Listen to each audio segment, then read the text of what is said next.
Jose Protasio Rizal Mercado y Alonso Realonda ang buong pangalan ni Dr. Jose Rizal. 11 silang magkakapatid at ikapito siya. Ang kanyang mga magulang ay sina Francisco Ingracio Rizal Mercado y Alejandro at Teodora Morales Alonso Realonda y Quintos. Nakita niya ang unang liwanag noong 19 ng Hunyo 1861 sa Calamba, Laguna. Noong 12 ng Enero 1872, si Jose ay pumasok sa Ateneo Municipal de Manila.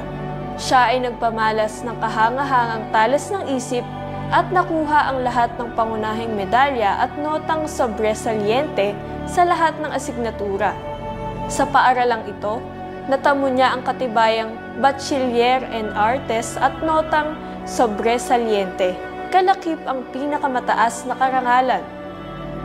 Nang sumunod na taon sa pamantasan ng Santo Tomas, ay nag-aral siya ng Filosofiya y Letras at agham sa pagsasaka naman sa Ateneo Municipal de Manila. Kumuha rin siya ng paggagamot sa naturang pamantasan. Nagpatuloy siya sa pag-aaral ng medisina at Filosofiya y Letras sa Madrid, Espanya at tinapos ang kursong ito noong 1884 at 1885.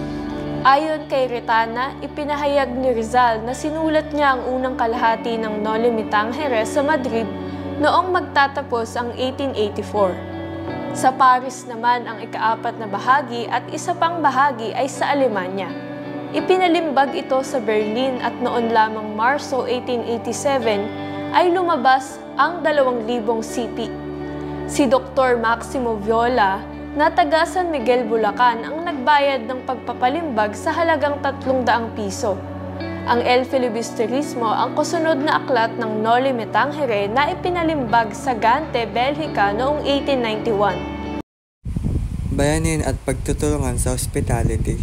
Sa industriya ng hospitality, ang bayanihan ay maaaring ituring bilang pagtutulungan at diwa ng komunidad, tulad ng pagpapahalaga ni Rizal sa pagtutulungan para sa ikakabuti ng bansa at tagumpay ng anumang serbisyo sa hospitality ay nakasalalay sa maayos na kooperasyon ng mga miyembro sa koponan mula sa mga hotel, restaurant o resorts. Halimbawa, team dynamics sa hospitality. Ang maayos na kooperasyon sa pagitan ng mga empleyado ay nagtitiyak ng mahusay na serbisyo.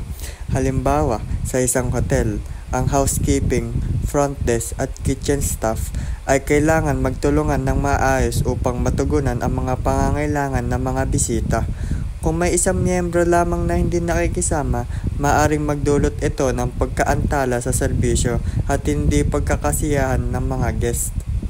At isa pang halimbawa, aplikasyon ng bayanihan sa community-centered service. Sa hospitality, maaaring ipakita ang bayanihan sa pamamagitan ng lokal na hotel at restaurant na nagpapakita ng kultura at tradisyon ng Pilipinas.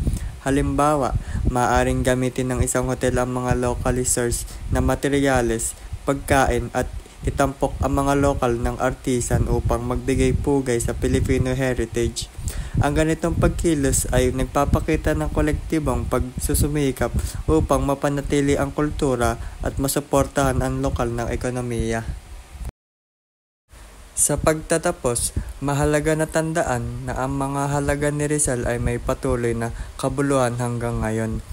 Ang bayanihan, tulad na ipinakita sa industriya ng hospitality, ay hindi lamang nakakatulong upang mapabuti ang mga operasyon ng mga negosyo, kundi pati na rin sa pagpapalaganap ng pambansang pride at kapangyarihan ng komunidad. Ang mga professional sa mga hospitality ay maaaring yakapin ang mga prinsipyo ni Rizal sa pamamagitan ng paggawa ng mga serbisyo na nagpo-promote ng inklusibong kapaligiran at pagtutulungan para sa kapakanan ng mga guests at mga empleyado. Ang alignment sa mga ideya ni Rizal ay nagpapaangat sa karanasan ng mga bisita at magsusulong ng Filipino identity at kultura. The Philippines.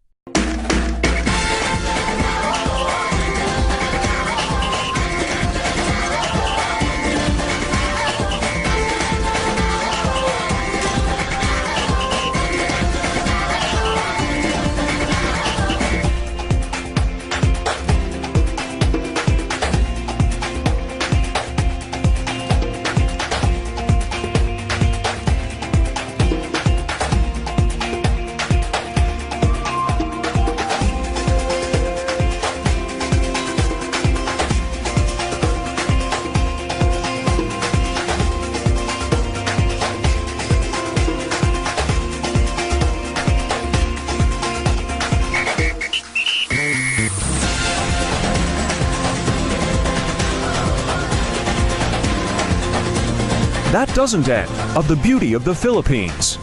Come and experience the glorious culture, values, and folk heritage of the Philippines.